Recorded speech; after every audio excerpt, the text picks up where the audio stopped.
BFM Business, le club Média RH, l'entreprise qui recrute. 10 postes à pourvoir chez A-Team, je pense que c'est comme ça qu'on le prononce, c'est une entreprise, une start-up, 2017 c'est récent bien sûr, qui emploie déjà une quinzaine de personnes et qui mélange le onboarding, l'intelligence artificielle, vous allez découvrir ça. C'est une entreprise qui a besoin de vous certainement, à la fois des ingénieurs, des commerciaux. On va aller dans le détail avec vous, Nathaniel Philippe, bonjour. Bonjour Alexandre. Merci d'être avec nous. Merci. Alors, quand je disais tout à l'heure dans le sommaire, voilà une entreprise qui met enfin l'intelligence artificielle à la une de l'humain. Ouais. C'est bien ça, parce qu'on n'arrête pas d'en parler. Expliquez-nous d'abord, alors, votre entreprise A-Team s'écrit H-Y-T-E-M. C'est ça. Mais vous n'êtes pas votre première entreprise de création. Vous êtes jeune, on vous voit à l'image. J'ai précédemment créé une autre entreprise, une start-up, qui s'appelle Le Kiosque, qui était un Spotify, qui est un Spotify de la presse. Très connu aujourd'hui. Bravo. Merci. Parce que vous avez commencé à 5 ans. Commencé à 20 ans. Bon. À 20 ans. Et vous avez créé cette entreprise, vous l'avez développée? Oui, tout à fait. Et vous l'avez cédée, j'imagine, c'est ça? Il y a eu en effet une opération de cession. Ouais. D'accord. Mais vous n'avez pas envie de rester, bien sûr, à ne rien faire, et vous avez eu envie de vous investir. Alors, quel est le point de départ de votre société, de cette nouvelle entreprise A-Team? Alors, Alexandre, vous connaissez sûrement l'expression on n'a souvent qu'une seule chance de faire une bonne première impression. Exact. Et donc, on dit que c'est dans les 15 premières secondes que se joue un entretien, que ce soit un entretien de recrutement, comme en amour, comme en tout. C'est ça. On a juste très peu de temps, ce sont les premières secondes qui comptent. C'est la première impression, et on s'est tous retrouvés dans cette situation où on nous vend monter merveille lors du recrutement, et puis lorsqu'on arrive dans l'entreprise, les premiers jours, là, c'est la traversée du désert. La déconvenue, en quelque sorte. La déconvenue, en fait. Ouais. Personne vient nous parler, on ne sait pas ce qu'on doit faire, on n'a peut-être pas ses outils, son matériel. Donc finalement, cette phase d'intégration ne se passe pas bien et peut entraîner un départ du collaborateur. Ouais. Et ça arrive malheureusement assez souvent. On l'entend, et dans cette émission on en parle. Ouais. C'est pas le tout de séduire ceux que l'on veut embaucher, encore faut-il retenir, trouver le moyen de donner envie, et pas simplement pendant quelques semaines. Donc là, vous vous attachez à ceux qui arrivent dans l'entreprise, c'est bien ça. Exactement, alors, la phase d'intégration. En fait, on a 25% des collaborateurs qui partent de l'entreprise lors des premières semaines. Et aujourd'hui, en fait, il y a une étude de C-Suite Challenge qui a démontré que la préoccupation numéro 1 des dirigeants d'entreprise, c'est comment attirer et fidéliser les collaborateurs, devant même la refonte de leur business model lié à Internet. Dans un contexte où, selon Deloitte, il y a près de 2/3 des nouvelles générations qui vont qui annoncent quitter leur job l'année prochaine. Donc on voit bien le problème, en fait. On a un marché qui se tend, on a des populations qui sont dures à recruter, difficiles à séduire, comme les développeurs informatiques, les commerciaux. Les techniciens ingénieurs, notamment. Et donc, du coup, l'intégration, on voit en fait, il y a un lien clair et direct entre l'intégration et la fidélisation. Alors, c'est ce que vous appelez le onboarding. C'est ça, phase d'onboarding. Ça vient de l'anglais, donc boarding à bord, bienvenue à bord. Bienvenue à bord, exactement. Et donc, l'intégration, c'est cette phase où on va, du coup, découvrir l'entreprise, monter en compétences. On a une étude de SHRM qui démontre que près de 69% des collaborateurs qui ont suivi un programme d'intégration vont rester au moins 3 ans dans l'entreprise. C'est énorme en fait. Il y a un lien clair. Et puis, on a encore une autre stat. 1/3 des collaborateurs se font une opinion sur le fait de rester à long terme dans l'entreprise dès les premières semaines. Donc, on voit donc bien le problème et l'idée en fait de développer une solution spécialisée sur ce sujet d'intégration. Alors, A-Team, votre société, on l'a compris, permet de gérer le onboarding. Voilà. Ça, c'est côté entreprise. Exactement. Pour les DRH ou les DG, enfin ceux qui embauchent, qui ont besoin de recruter. Mais pas seulement, c'est l'intégration d'un nouveau collaborateur, mais aussi, dites-vous, la mobilité interne. Là aussi, c'est un sujet sensible. Ouais. Et les départs grâce à l'intelligence artificielle. C'est ça. En fait, si vous voulez, lorsqu'on change de poste, je pense qu'on va en reparler un peu plus tard dans l'émission, en fait, c'est comme une nouvelle intégration. On a des nouvelles personnes à rencontrer, une nouvelle équipe, des formations, et donc là, l'idée, c'est de pouvoir s'intégrer le plus facilement dans sa nouvelle équipe. Donc, on a cette notion d'onboarding lors d'un changement de poste. Alors, parlons de votre entreprise. Créée en 2017, aujourd'hui, vous êtes 15, ce qui est déjà pas mal, parce qu'on est quand même qu'en 2019, donc vous avez grandi. Et j'ai vu une croissance sur les 12 derniers mois, plus de 300%. Ça va très vite. En fait, on a développé pendant près de 2 ans notre moteur. Donc d'intelligence artificielle. Notre plateforme, c'est notre plateforme, exactement. Mais derrière, il y a une innovation technologique en fait liée à notre plateforme. Vous savez, on dit souvent pour arriver sur un marché et le conquérir, il faut une solution qui soit 10 à 100 fois meilleure que ce qui existe. Donc nous, on a justement en fait travaillé pendant 2 ans notre technologie pour créer une innovation sur ce marché-là grâce à notre moteur d'intelligence. Et donc aujourd'hui, on se développe beaucoup et on a beaucoup investi sur la phase R&D. Et maintenant, on est plutôt dans une phase de commercialisation et de développement commercial du produit. Alors, votre plateforme se caractérise par 2 grands principes, dites-vous. Une automatisation des processus, et des fameuses checklists d'intégration. Ouais. C'est aussi là-dessus que ça se joue. Et dans le même temps, la création de parcours engageants et personnalisés, interactifs. La recette, elle est là, en fait. C'est ça. En fait, l'idée, c'est de pouvoir créer quelque chose d'engageant pour le collaborateur, ce qu'on appelle un peu gamifié. Donc, ça veut dire, j'apprends de manière progressive, j'ai des contenus qui se débloquent au fur et à mesure, je peux avoir des badges.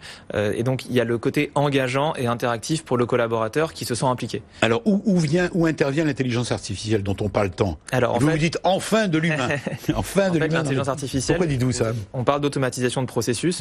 En fait, un programme d'intégration, on va y retrouver des formations, des documents, des emails, des contenus, des événements, enfin, énormément de choses. Et ça, en fait, ça va varier selon les postes, les départements, les filiales, puisqu'en fait, on s'adresse à des grandes entreprises notamment, qui ont des organisations très complexes, qui sont toutes différentes les unes des autres. Et donc, finalement, comment je fais pour personnaliser un programme d'intégration si je suis à Marseille, cadre, et que je travaille dans le marketing, ou si j'habite à Paris et que je suis un non-cadre dans la fonction plutôt support. Donc notre moteur en fait est capable d'identifier les bonnes ressources associées aux bonnes personnes et d'automatiser la constitution des programmes. Et ça change tout en fait, puisque au lieu de passer du temps à maintenir et à les entretenir, le moteur le fait directement pour vous-même. Donc ça s'adresse, vous vous adressez aux entreprises qui recrutent, dites-vous, au moins 50 personnes par an. Voilà, c'est ça, c'est le minimum en fait pour vraiment être pour que ça soit intéressant. Aux secteurs qui sont en difficulté, le conseil, enfin pour recruter. Pour recruter, c'est ça. Et où il y a beaucoup de concurrence. Exactement, sur des métiers à forte tension ou des métiers développement informatique, notamment. Turnover. En fait, on a 3 grandes cibles. On a la première cible, c'est les scale-up, les entreprises qui viennent de lever. Comment vous dites les scale-up. Scale-up. Les scale-up, Alexandre. Rien à voir avec les escalopes. Scale-up. Non, vous savez, moi je comprends pas tout. Hein. Les scale-up, c'est des entreprises qui lèvent au minimum 1 ou 2 millions d'euros, parfois jusqu'à 10 ou 50, et qui doivent recruter énormément de personnes, qui sont sur plusieurs sites rapidement. Donc là, il y a un fort besoin. Notre deuxième cible, c'est le métier du conseil. Aujourd'hui, on travaille avec des grandes entreprises du conseil, comme Devoteam par exemple, ou une filiale du groupe OnePoint. Et donc l'idée là, c'est comment je fidélise. On a souvent des collaborateurs qui ne viennent même pas le premier jour. En fait, ils ont dit oui et ils n'arrivent pas le premier jour. Ils viennent pas prendre leur emploi. Parce que souvent, c'est parfois même des étudiants. On a des très longues périodes de préavis et là, on a ce qu'on appelle le pré-boarding.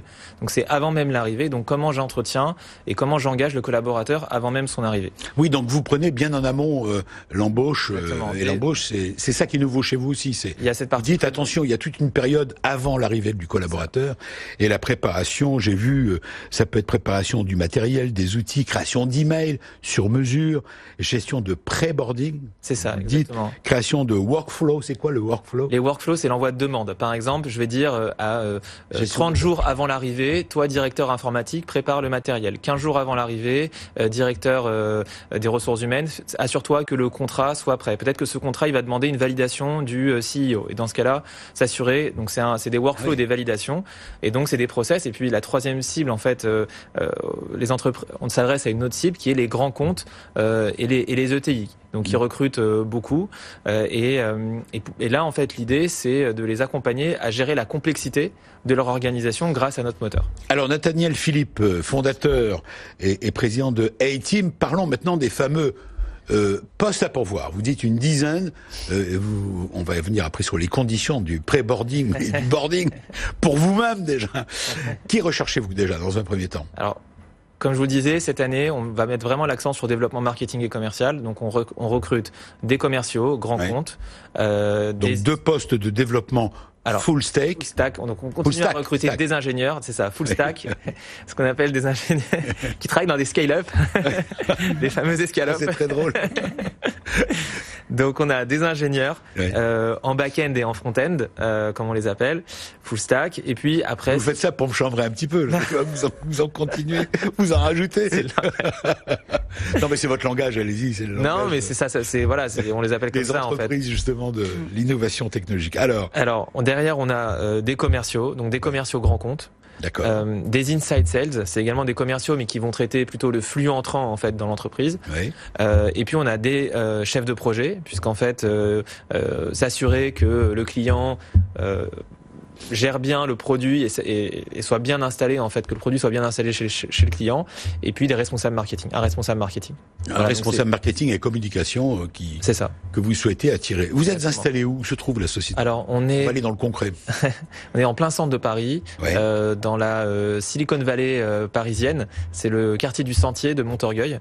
Donc on est basé rue Saint-Denis. Alors quels sont les atouts que vous mettez en avant? Dernière question, mais vous allez rester avec nous toute l'heure, on pourra y revenir. J'ai deux questions qui sont, j'ai envie de dire, éternelles. Qu'est-ce que vous avez à offrir et quelles sont les qualités numéro 1 que vous attendez? Alors ce que vous avez à offrir d'abord, si vous êtes d'accord. Ouais, ce qu'on peut offrir. Société solide. Est-ce que vous avez les moyens de vos ambitions? Alors oui, Alexandre, on a les moyens de nos ambitions. On a la chance d'avoir près de 20 investisseurs de renom qui nous ont fait confiance et qui financent en fait l'entreprise. Et ce qu'on propose à nos collaborateurs tout fraîchement recrutés, c'est c'est déjà un programme d'onboarding sympathique, de qualité, puisqu'en fait on est les premiers à appliquer ce qu'on conseille finalement aux entreprises, et c'est la possibilité d'évoluer très rapidement. En fait, comme on recrute beaucoup, l'idée c'est de pouvoir évoluer vers des postes managériaux. Donc ça, c'est le principal avantage, principal atout de nous rejoindre. De rejoindre A-Team. C'est d'évoluer très rapidement en termes de carrière. Les qualités que vous attendez chez les collaborateurs, parce que finalement, quand on rejoint une équipe, parce que l'onboarding, c'est aussi pour soi-même, pour quelqu'un qui arrive dans l'entreprise. Est-ce qu'il y a puisqu'on a le boss, dites-nous les erreurs à ne pas commettre auprès de vous. En fait, avec l'ensemble des collaborateurs et mon associé, on a convenu en fait de valeurs dans l'entreprise, comme par exemple l'obsession du client, donc le fait d'être attaché à ce que le client soit toujours satisfait, et puis d'autres valeurs comme le fait d'apprendre, d'être toujours en apprentissage dans l'entreprise. Donc pour nous, c'est des valeurs lors des entretiens qu'on va rechercher chez un candidat. Merci encore une fois, Nathaniel, Philippe. Une dizaine de postes à pourvoir à Paris dans le quartier du Sentier. Dans le quartier du Sentier et dans la nouvelle intelligence au service de l'humain. Enfin, faut pas oublier le enfin. Vous avez raison, restez avec nous. Et on va parler de décryptage RH, si vous êtes d'accord. C'est un secteur qui est méconnu, une profession méconnue et pourtant qui existe depuis une quarantaine d'années. C'est la relocation et la mobilité géographique. On est ravis de recevoir Christine Dallière. Voilà, c'est le décryptage RH. BFM Business, le club média RH. Décryptage RH. Bonjour madame. Bonjour monsieur. Merci d'être avec nous pour nous parler, donc je le disais, de ce métier méconnu. Alors, c'est une fédération, ça s'appelle FAR and, en anglais, enfin le logo est MG, FAR et MG. Fédération des acteurs de la relocation et de la mobilité géographique. D'accord. Je ne savais pas que cette fédération existait. Fédération des acteurs de la relocation et de la mobilité géographique. Ça représente quoi ? Ça représente un regroupement de sociétés qui font de la relocation. Et ce métier de la relocation est un métier relativement inconnu, qui a pourtant une quarantaine d'années d'existence en France. Et nous nous sommes fédérés justement pour en faire la promotion. Alors, qu'est-ce que c'est que la relocation, d'abord ? Alors, la relocation, ce mot de relocation... Moi, je pense à l'appartement, je pense à l'immobilier. Oui, voilà, absolument. Bah oui. Mais en fait, en français, nous entendons location, mais en fait, la relocation, c'est un barbarisme américain créé avec le mot location, c'est-à-dire déplacement. Et maintenant, le mot relocation, en France, est entendu comme le déplacement de quelque chose, de quelqu'un, d'un point à un autre. Voilà. Donc c'est le regroupement d'entreprises spécialisées dans la mobilité géographique, voilà. Que ce soit en France ou à l'international. Tout à fait. C'est bien ça ? L'aide à la mobilité géographique professionnelle. Professionnelle, bien sûr. Voilà. Alors je ne vais pas vous demander de nous abreuver de chiffres, et puis c'est compliqué, j'imagine, pour avoir des chiffres. Est-ce qu'on peut avoir une idée de ce que ça représente à peu près ? Bien, nous, la fédération, par exemple... À votre niveau ? Nous, pour notre fédération, nous accompagnons à peu près 15 000 salariés par an. Ah oui, c'est déjà pas mal. Voilà. Et qui bouge comment ? Et qui bouge pourquoi ? Et qui bouge comment et qui bouge pourquoi? Mais c'est toute la question. Bah oui. Et justement, le problème, c'est que il n'y a pas très longtemps, j'ai entendu, par exemple, Monsieur le Premier ministre se désespérer du fait qu'il y ait beaucoup de postes à pourvoir malgré le taux de chômage. Et bien pourquoi y a-t-il beaucoup de postes à pourvoir malgré le taux de chômage? C'est tout simplement parce que la mobilité professionnelle est quelque chose de compliqué et quelque chose de très anxiogène. Et il faut l'accompagner. Donc vous avez mis au point vous-même, voilà. Pardon de vous couper, vous avez établi 5 propositions pour la mobilité géographique en France.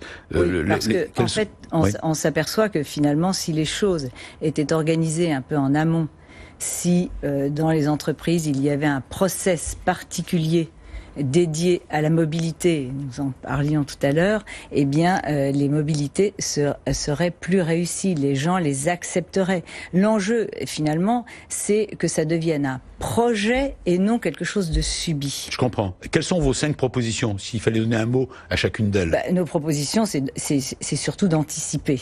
Alors, premièrement, anticipation. Anticiper, que ça soit... La mobilité. Oui, anticiper. Deuxième mot est que ça soit organisé. D'accord. Voilà. Troisième mot. Que ça soit clé. Accompagné. Oui. Voilà. Parce qu'il faut donner aux gens les clés des territoires. Parce que le problème, c'est que la personne en mobilité, qui accepte la mobilité, mais d'une manière plus ou moins subie, n'en fait pas un projet et est tenté de faire du copier-coller. Sachant que on voit à l'image un chiffre, pour ceux qui nous écoutent sur BFM Radio, je le précise, oui. 43% des actifs durant les 5 dernières années ont dit être mobiles, avoir bougé. Oui. Donc ça représente beaucoup de monde quand même. Ça représente beaucoup de monde. Ça représente beaucoup de monde. Mais en fait, ce qui est très important dans cette profession, et c'est pour ça que c'est intéressant d'en faire la promotion, c'est qu'en fait, de nombreux salariés souhaitent bouger, mais ne bougent pas. Ils ne le font faute d'en avoir la possibilité étant accompagnés. Parce que l'entreprise s'occupe de la sphère professionnelle. Bien sûr. Et nous prenons la sphère c'était ma question. Personnelle. Quelle est votre mission? Votre mission à vous, la fédération? Notre mission, c'est la sphère personnelle. En fait, nous, ce qui est intéressant dans notre société, dans nos sociétés, c'est que nous adaptons nos propositions à la société nouvelle. C'est-à-dire que nos grands-pères et nos pères faisaient carrière dans une même entreprise. Nos fils vont se reconvertir professionnellement 2 ou 3 fois. Oui, on le sait, on ne va plus faire le même métier pendant toute sa vie. Voilà. Alors, eh bien, ces gens-là, il faut les accompagner. Il faut leur donner les clés des territoires. Il faut que ces recrutements soient réussis, parce que le salarié va être dans de bonnes conditions, dans l'équilibre de sa famille, dans le travail de son conjoint qui va le suivre et qu'il faut chercher, dans la scolarité des enfants. Bien sûr, ça s'organise, c'est ce que vous dites, et ça demande beaucoup de temps. Je vois la solution pour pérenniser le recrutement des entreprises, c'est votre message auprès des entreprises. C'est notre message. Vous donnez des exemples. Je dois envoyer l'un de mes cadres à Rome, comment faire, comment réussir la délocalisation de mon SAV dans telle ville, etc., etc. En fait, vous dites c'est une économie de temps et d'argent pour l'entreprise. Une économie de temps et d'argent. En passant par votre fédération. Et c'est une économie très intéressante parce que finalement le coût de la prestation est une partie infinitésimale de ce que coûte un recrutement raté, un salarié qui reste au chômage, une mutation qui ne se fait pas, un poste pas pourvu. Voilà. Et en fait, en faisant appel à des services de relocation, on donne une souplesse au marché du travail très intéressante. Alors, vous avez un site internet, j'imagine. Oui. C'est c'est pas Far West. Non, c'est pas Far West. Ça s'écrit FAR au début. Oui, tout à fait. Oui. FAR and MG, c'est ça? Voilà, tout à fait. Et MG.com, j'imagine. Oui. Et là, on peut trouver... Et là, on peut trouver, voilà. Et puis, on peut trouver aussi de la veille, des choses très intéressantes qui sont, intéressantes à savoir pour la mobilité. Merci à vous. Vous restez avec nous dans la deuxième partie. On va faire réagir nos invités. Voilà, on fait un petit break et on se retrouve dans quelques instants. BFM Business, le club Média RH, la parole aux entreprises qui recrutent. Le 20 mars prochain, l'accord de distribution de nos chaînes et services associés avec Free arrive à échéance. Face au refus de Free de négocier sur la base de la proposition qui leur a été adressée, vos chaînes et services associés pourraient ne plus être distribués à compter de cette date sur Freebox TV.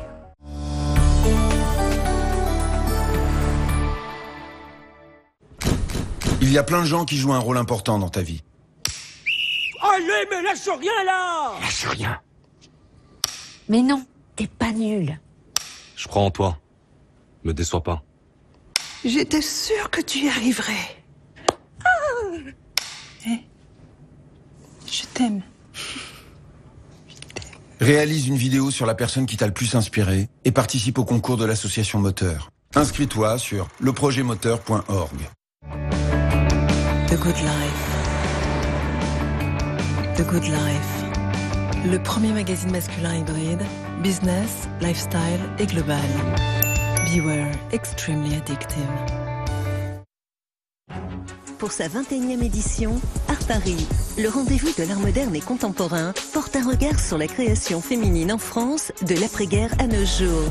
Art Paris vous invite à découvrir un parcours à la fois historique et actuel des différentes scènes latino-américaines, avec 150 galeries de 20 pays, 45 expositions monographiques ou encore la création émergente de son secteur promesse. Art Paris, du 4 au 7 avril 2019 au Grand Palais avec BFM Business.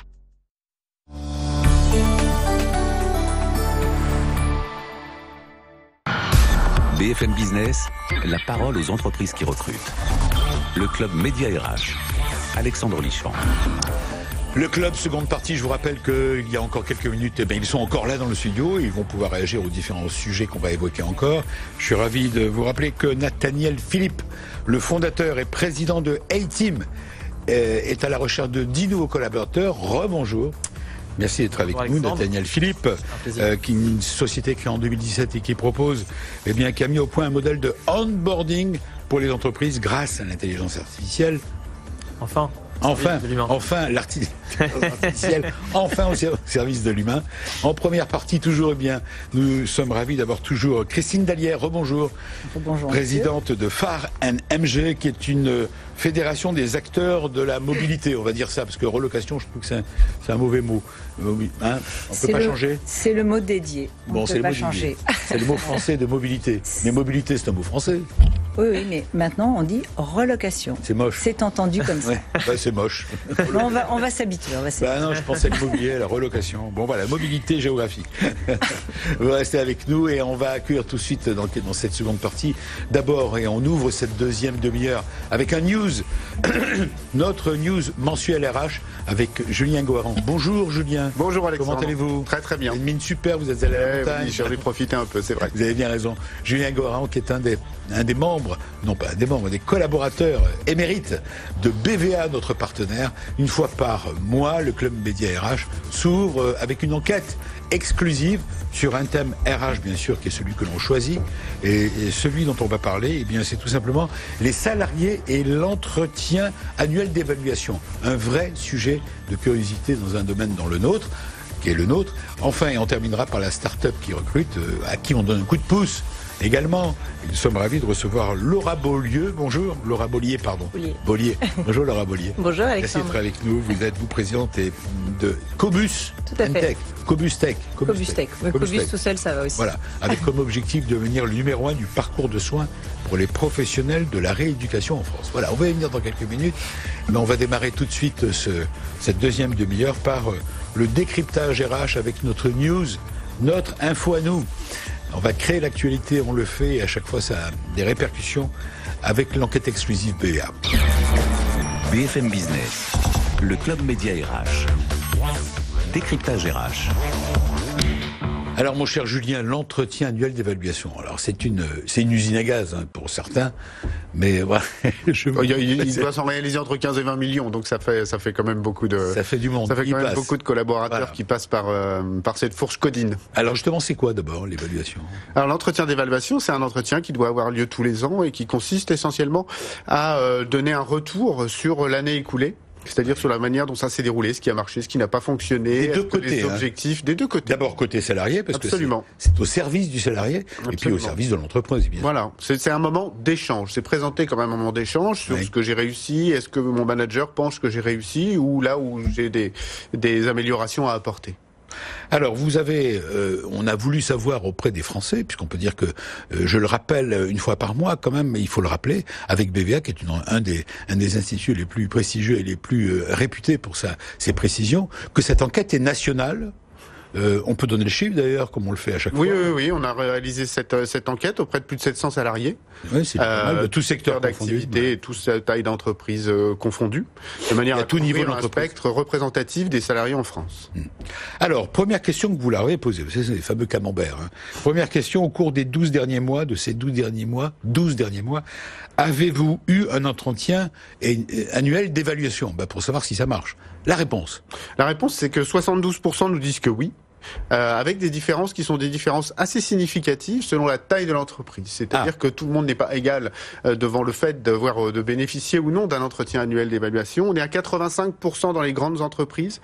On descend à 60% dans les entreprises de taille moyenne qui sont entre 10 et 50 salariés. Et on va descendre même à 41%, moins d'un sur deux, dans les entreprises de plus petite taille. Oui, alors ce qui est intéressant, c'est d'entrer dans le détail de ce fameux camembert, puisqu'on voit que à la question avez-vous eu un entretien annuel dans les 12 derniers mois, on vous dit qu'il y en a 72% qui ont dit oui. Excusez-moi, mais ça veut dire qu'il y en a 28 qui n'ont pas eu d'entretien. Absolument. Mais c'est obligatoire, non? C'est théoriquement obligatoire, mais il y a des conditions qui font que parfois on peut y échapper. Et puis d'autre part, il y a des catégories de salariés aussi qui sont qui ont moins souvent l'occasion de cet échange, notamment les ouvriers et les employés. On va descendre autour de 60% chez eux, alors qu'on va monter à plus de 80% chez les cadres. C'est un vrai problème quand on parle notamment, comme on en parlait avant, de toute la question de la fidélisation des salariés, parce que c'est c'est un vrai sujet de notre ami A-Team, c'est bien ça? Vous entendez ce chiffre-là? Bien sûr, non, c'est très intéressant. Ça confirme finalement votre ambition. C'est un vrai sujet, et puis je crois que sur les évaluations, il y a une vraie transformation des évaluations, en tout cas qui sont, faut le dire, inspirées de ce qui se passe aux États-Unis, avec deux grandes tendances, je crois. Vous allez sûrement en parler, c'est le feedback continu. On n'attend plus 6 mois ou 1 an avant de faire un point avec son manager. C'est exactement ce que vous proposez, c'est d'être en permanence, de coller le onboarding, c'est ça, à l'arrivée. Mais là, on n'est plus dans l'arrivée. Là, on est plus sur une fois qu'on est arrivé, vraiment sur la vie du salarié. Et il y a aussi une autre notion, je crois, qui est intéressante, c'est ce qu'on appelle OKR, les objectifs qui résultent. Comment vous dites? OKR. Les objectifs qui résultent. C'est le fait d'assigner des objectifs. OQR, alors, qui résulte en français. Qui results. Ah, c'est en anglais toujours. Key results. Sinon, c'est pas drôle. Et donc, du coup, ce qui est intéressant, c'est qu'on va plutôt assigner des objectifs qui sont transparents dans l'entreprise et partagés par tous. Donc, on part des objectifs du top management pour après assigner des objectifs au niveau de l'équipe. Et ça redescend. Et ça redescend, et c'est partagé et c'est transparent. C'est très innovant aussi, puisque en fait, avant, ça... Je comprends pourquoi vous cartonnez vous-même, parce que en quelques mois, 300% de pénétration, 300% d'augmentation. On est en plein dedans dans ce vrai souci et cette vraie demande. C'est bien ça, Julien? Absolument. Alors, peut-être toujours sur cette première page, pardon, moi j'ai été étonné. J'ai vu qu'à la question avez-vous eu un entretien d'évaluation, au cours des 12 derniers mois, 66% ont répondu oui avec leur supérieur hiérarchique. C'est ça? Oui, absolument. 66%. Mais après, c'est 2% avec une personne des RH et 4% avec une personne de l'équipe. Oui. C'est étonnant. C'est-à-dire que dans les pratiques qui sont celles des entreprises, il y a certes cette existence du N+1, du supérieur hiérarchique direct.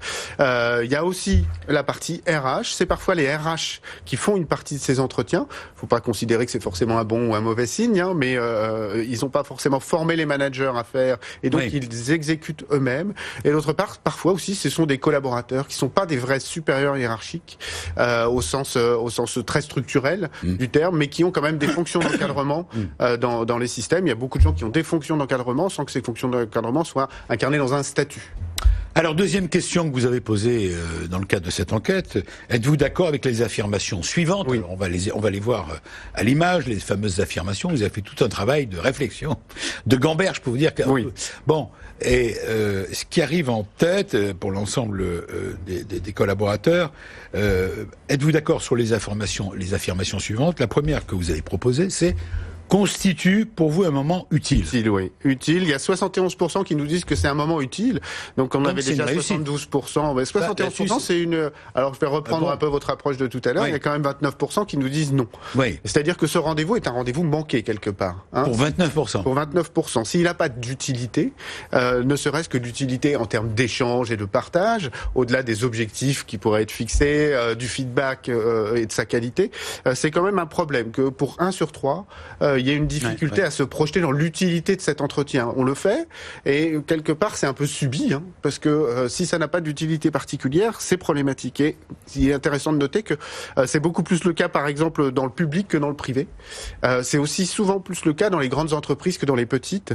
Cette utilité, elle s'incarne dans la capacité notamment du manager à être à la fois dans l'échange, mais aussi à avoir des leviers qui font que on arrive à inscrire véritablement l'entretien dans un récit, le récit de l'individu dans l'entreprise. Enfin, à la question, est-ce que c'est un moment que vous attendez, une étape que vous attendez avec impatience?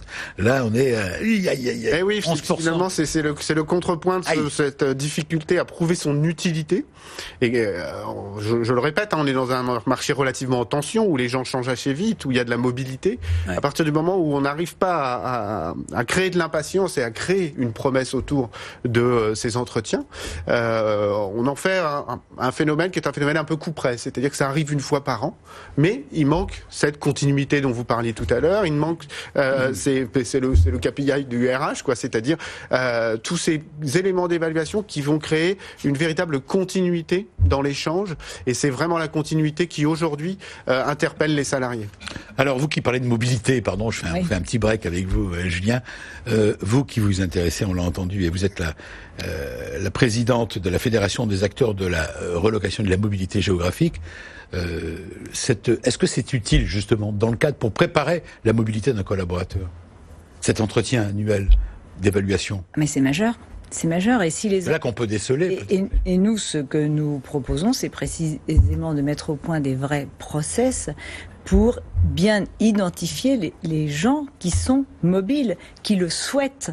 Voilà, et qui accepterait volontiers de partir dans une autre région. Et c'est là que c'est très intéressant de faire intervenir un acteur de la mobilité. L'entreprise reste maître de la sphère professionnelle et nous prenons en charge la sphère personnelle. Et quand ces deux sphères sont équilibrées, c'est un recrutement réussi.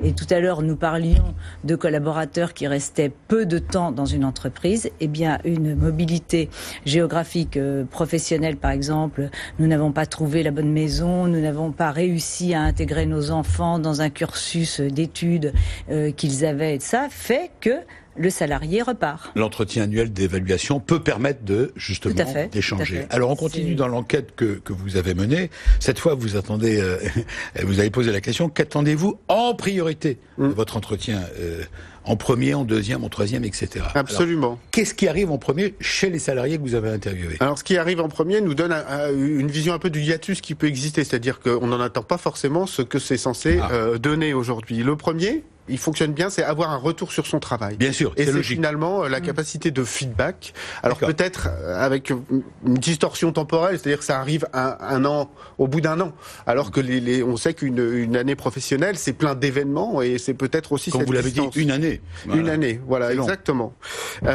Et d'autre part, c'est pouvoir évoquer une évolution de carrière. Voilà, c'est ce qu'on disait. Or, dans le format de cet entretien annuel, sachant qu'il y a aussi un entretien bisannuel qui peut exister pour justement évoquer ces éléments qui sont les éléments de carrière. Dans le format de cet entretien, ça répond pas forcément à cette demande. C'est-à-dire que certes, on va fixer des objectifs, mais il n'est pas toujours évident d'évoquer les éléments qui sont les éléments d'évocation de carrière. Donc, ce qu'attendent les salariés finalement, c'est d'avoir une continuité, c'est qu'il y ait un vrai récit entre feedback, projection. Et la capacité à se projeter n'est pas toujours très bien servi par les entretiens individuels et le format qu'ils ont. Nathaniel Philippe, vous vouliez réagir? Ça me fait penser, c'est vrai que je pense que cette notion d'évaluation annuelle, elle est très anxiogène en fait, on le voit pour les collaborateurs. Pourquoi attendre un an ? avant de faire le point avec son manager. Donc je crois que cette notion aujourd'hui, elle est complètement remise. Elle a un peu explosé, quoi. Voilà, elle est remise à plat. Continue. C'est ça. Vraiment, c'est pour moi, aujourd'hui, c'est acté, c'est ancré. On n'est plus sur cette notion annuelle. Et puis vous parlez de carrière. Je crois que ce qui est intéressant, c'est que historiquement, les projets de carrière étaient un peu mis de côté dans le cadre des évaluations. Et donc aujourd'hui, on a aussi une nouvelle tendance qui est de parler de développement de manière beaucoup plus continue et de plans de développement pour les collaborateurs qui ne se font pas juste au moment des évaluations. Et ça rentre aussi même dans un cadre un peu légal qui est de maintenir l'employabilité des collaborateurs, qui est aujourd'hui une obligation. Donc il y a une vraie refonte. Oui, je comprends. Alors que c'était, et puis c'est quelque chose qui était il y a toujours un décalage entre une décision, j'ai envie de dire gouvernementale, ou une décision d'une entreprise ou d'un business. C'est vrai, il y a un décalage total. Cette demande, nous disait-on, elle émane des salariés, et le temps qu'elle se mette en place, entre-temps la société a changé. Oui, le format. Le format, l'entreprise, le mode de fonctionnement a changé. C'est une vraie bonne idée, mais sa mise en œuvre aujourd'hui, elle est peut-être obsolète. Mais voilà, et ça devrait pas être annuel. Voilà, elle est plus en phase avec les outils qui existent aujourd'hui et qui sont des outils dans la connaissance RH et même dans la culture RH. Bien sûr. Plus du tout les mêmes. Bien sûr. Alors il y a une dernière question que vous avez posée, Julien Goharan, c'est auriez-vous souhaité avoir un entretien annuel d'évaluation au cours des 12 derniers mois que vous avez posé à ceux qui ne l'ont pas eu, finalement. Voilà, exactement. Est-ce qu'il y a une attente Est-ce qu'ils le regrettent, quoi? Et là, l'histoire lui-même de cet entretien prend une petite fessée, entre guillemets, puisqu'il n'y a que 39% des salariés qui disent oui. C'est-à-dire ne pas en avoir aujourd'hui dans le récit de cet événement, c'est pas bien grave. Et finalement, dans son format aujourd'hui, il n'a pas suffisamment convaincu ceux qui en bénéficient pour que les autres aient une attente par rapport à ça.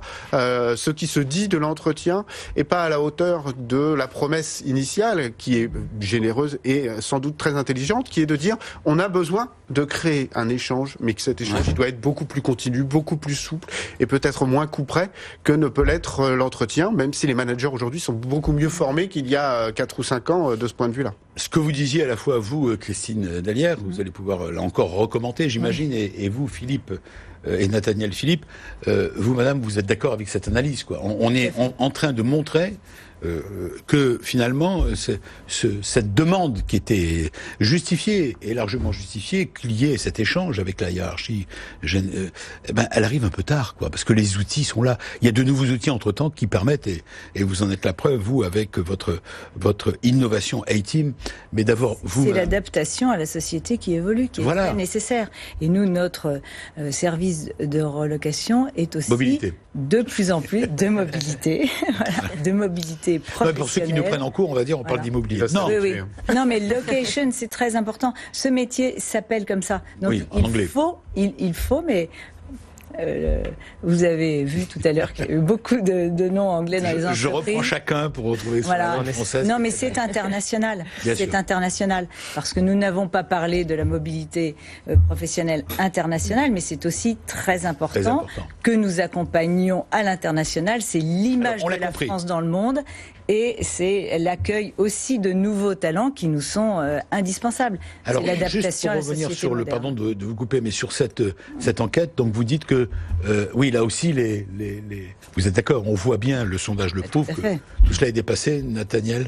Oui, c'est ça, je crois que les entreprises évoluent très vite, il y a une révolution digitale, les métiers changent, on change de compétences de manière beaucoup plus fréquente qu'avant, et donc finalement on a besoin de le réadapter, comme on l'a dit, ce process à cette nouvelle donne de transfo digital et de révolution dans les entreprises, en fait, tout simplement. Voilà, donc oui, madame. Tout en gardant un peu d'humain. Vous allez vous faire piquer votre message. Non, nous avons discuté, nous sommes très complémentaires. Voilà. C'est vrai, très complémentaires. Voilà, chacun fait plus. Et l'humain est très important, je vous l'accorde. Oui. Même dans un processus d'intégration, il ne faut jamais oublier l'humain. Et souvent, ce que je dis, c'est que l'outil permet aussi de dynamiser l'humain, puisqu'on peut par exemple prévoir des rencontres et suggérer à des personnes de se rencontrer, ce qu'ils ne feraient peut-être pas sans l'outil, en fait. Donc ça permet aussi de donner un cadre et une structure. Donne-moi un exemple concret. Un exemple concret, j'arrive dans une entreprise, je dois rencontrer une dizaine de personnes, des directeurs de pôle, le directeur marketing, le directeur financier. Et en fait, si j'ai pas l'outil qui envoie des notifications, des demandes, ces fameux workflows, peut-être que ça n'arriverait jamais, en fait. Et donc, grâce à l'outil, je vais pouvoir m'assurer que la personne, le nouvel arrivant, rencontre les différentes personnes et qui est cet échange physique et humain. On est dans cet espace de vie aujourd'hui totalement communicant et finalement on se rend compte que à force d'être communicant, la communication elle peut être presque inexistante voire gâchée dans certaines situations. Je crois que le point, c'est que derrière tous ces outils, je crois que derrière tous ces outils, derrière tous ces outils, je crois que c'est aussi des pratiques managériales. Ça doit être impulsé par le top management. Si ce n'est pas, on va dire, impliqué, si le top management ne s'implique pas dans ces process et même dans les évaluations, on peut avoir le meilleur outil, ça ne sert à rien. Ça ne sert à rien. Donc c'est avant tout une affaire d'hommes et l'humain et de femmes. Merci. Restez avec nous. Justement, une femme. Merci Julien Goharan. Et vous revenez le mois prochain. On garde la surprise pour le sujet du mois prochain, le sujet RH. C'est toujours passionnant. Merci à vous, Julien Goharan de BVA. On va passer à la dernière étape. Une autre start-up qui recrute. Et cette start-up, elle vient de lever 1 million d'euros pour conquérir le marché francophone, après avoir remporté un grand prix des trophées de la santé mobile, devenir l'outil de suivi numéro 1 du parcours de soins pour les professionnels de la rééducation en France, c'est son objectif.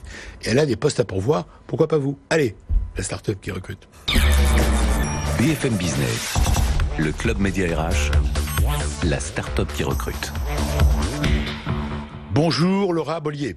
Bonjour. Merci d'être avec nous. Et je ne vous ai pas donné la parole juste avant parce que mais vous acquiescez sur la plupart des sujets. Je suis très en phase avec les nouveautés sur la terme d'évaluation, d'onboarding. C'est des trucs sur lesquels nous on fait très attention. Vous êtes attentive. Oui, c'est quelque chose qui est très important pour nous. Parlons un peu de vous, de Cobus Tech. Oui. Avec un K comme Cobus. Voilà. Comme Cobus. Ça veut dire quoi, Cobus? C'est ce que j'allais vous demander. Est-ce que quelqu'un sait ce que ça veut dire? Pas du tout. Non. Vous regarderez ce soir en rentrant chez vous, mais Cobus, c'est le nom latin d'une antilope sud-africaine qui est très jolie, qui est hyper agile, qui va dans l'eau, qui saute, etc. Et du coup, l'idée, c'est vous? Pas encore, mais peut-être dans la prochaine vie, c'est ça. ou ancestrale. Mais l'idée, c'était d'avoir un projet qui soit un peu agile, un peu différent. Et c'était aussi dans un milieu en santé où tout le monde s'appelle médecin, machin, kiné truc, etc. D'avoir un nom un peu différent qu'on retienne. Alors, on va parler des recrutements. Combien de postes à pourvoir chez Cobus? Aujourd'hui, on cherche 4 postes. Très bien. Avant d'y aller, depuis votre lancement en 2016, donc j'ai parlé de levée de fonds. Oui. D'abord, votre objectif, pour résumer, vous me dites si je me trompe, c'est faciliter le quotidien des kinés. Est-ce que des kinés et de tous les pros de rééducation. Donc ça peut être aussi podologue, ergothérapeute, médecin rééducateur, etc. C'est un assistant digital personnalisé que vous avez mis au point. Là aussi, recherche et développement, j'imagine, avant de vous lancer. Alors, tout à fait. Après, nous, on a une méthode un peu différente, c'est-à-dire qu'on fait du développement vraiment en permanence. On a commencé simple pour aller vers, peut-être demain, de l'intelligence artificielle, de l'aide au diagnostic. Mais comme on est dans un milieu assez compliqué, où on va dire que l'informatisation de la santé, il faut y aller doucement, on voulait justement éviter d'arriver avec un truc génial, hyper compliqué, mais inutilisable par les professionnels, et justement avoir quelque chose de concret. Très simple d'utilisation. D'abord et après complexifier ou en tous les cas sophistiquer avec eux. Alors c'est en quelques clics, dites-vous, on est toujours sur votre innovation, établir un bilan de santé grâce au précis du patient, grâce à une base de données scientifique continuellement mise à jour. Si je vous prends un exemple, si vous venez me voir et que vous avez mal à l'épaule et que moi je suis professionnel. Vous avez mal à l'épaule? Non, je peux prendre un autre exemple. Il y a on a une base de données très large. Mais prenons cet exemple. Donc vous venez me voir et au lieu de prendre ma petite feuille Bristol et de prendre quelques notes, je vais pouvoir cliquer sur un bilan, donc un sorte de questionnaire d'analyse de l'épaule. Et ça va me permettre, de gagner du temps puisque je coche plus vite au lieu de tout réécrire, mais également d'avoir accès aux derniers tests validés à jour, etc. Et après, je pourrais suivre l'évolution sur un dashboard ou un petit compte rendu et exporter des choses pour le médecin, le patient avec ses exercices, etc. Alors on va en profiter pour Laura. On est là pour vous donner un coup de pouce, pour vous aider, pour parler de vos besoins. On a compris que vous avez des sous, ça y est, vous pouvez le faire, vous pouvez recruter. Qui recherchez-vous? Alors aujourd'hui, on cherche 2 postes de développeurs informatiques, des full stack. Vous aussi, vous êtes full stack. Nous aussi, c'est malheureux. Et une personne pour tout ce qui est le business développement commercial et une personne pour l'expansion, notamment les autres professions et l'international, qui sont des sujets qu'on commence à regarder maintenant suite à nos premiers succès en France. Où êtes-vous installé? Vous êtes votre société? Alors on est dans le centre de Paris. La petite gazelle. La petite gazelle, c'est locaux à Strasbourg-Saint-Denis, pas très loin de là où vous êtes, je pense. On vient de déménager dans nos propres locaux, assez sympa. en plein cœur de Paris. Cette levée de fonds, c'est pas un hasard. Si vous l'avez obtenue, c'est parce qu'il y a des gens qui croient en votre innovation. Tout à fait, oui. C'est un secteur important, le secteur... La e-santé, c'est un secteur qui est en pleine explosion. Il y a énormément de choses à faire.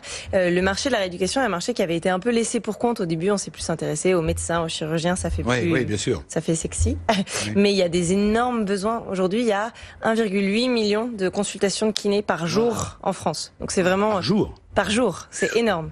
Et ça coûte plus de 5 milliards d'euros par an à la Sécu. Donc, le vieillissement de la population, tout ce qu'on appelle les ALD, donc les affections longue durée, viennent renforcer le besoin de kinésithérapeutes et de besoin de rééducation en général. Donc il y a vraiment des gros besoins derrière pour que les pros puissent... Qu'est-ce que vous avez à proposer? Parce qu'on est là pour vous aider à recruter. Vous êtes sympathique, puis Cobus c'est mignon, là, la gazelle d'Afrique du Sud. C'est un logo aussi? C'est une gazelle? C'est un K, le logo. Bon, c'est un K, Cobus, K. Qu'est-ce que vous avez à leur proposer à ceux que vous souhaitez attirer? Vous leur proposez quel projet? Oui. Alors, déjà... On-board, les fameux on-board de notre ami... Un onboarding très bien rodé, mais au-delà de ça, on est une entreprise avec une vraie vision on a vraiment envie de permettre les pros d'aller plus loin dans leur prise en charge en rééducation. Donc on est très aligné sur une envie d'avoir un impact sur la santé, sur le quotidien, à la fois des pros et des patients, qui sont quand même un peu concernés par cette histoire. Sûr. Et après, au-delà de ça, je pense qu'on a une âme qui est assez particulière. On a... énormément de gens qui sont très engagés, beaucoup de niaques, etc. Mais en même temps, c'est très important la bienveillance chez nous. Et après, on est une entreprise où il y a beaucoup d'autonomie, on a beaucoup de télétravail. Tout le monde fait 2 jours de télétravail par semaine. Oui. Donc ça, c'est assez agréable, je pense, pour tout le monde. Et il n'y a pas du tout que les fondateurs qui font des projets intéressants. Tous les salariés participent à des projets transverses, même assez stratégiques sur l'avenir de la boîte. Voilà, il faut avoir l'âme santé, il faut s'intéresser à la santé, non pas en particulier.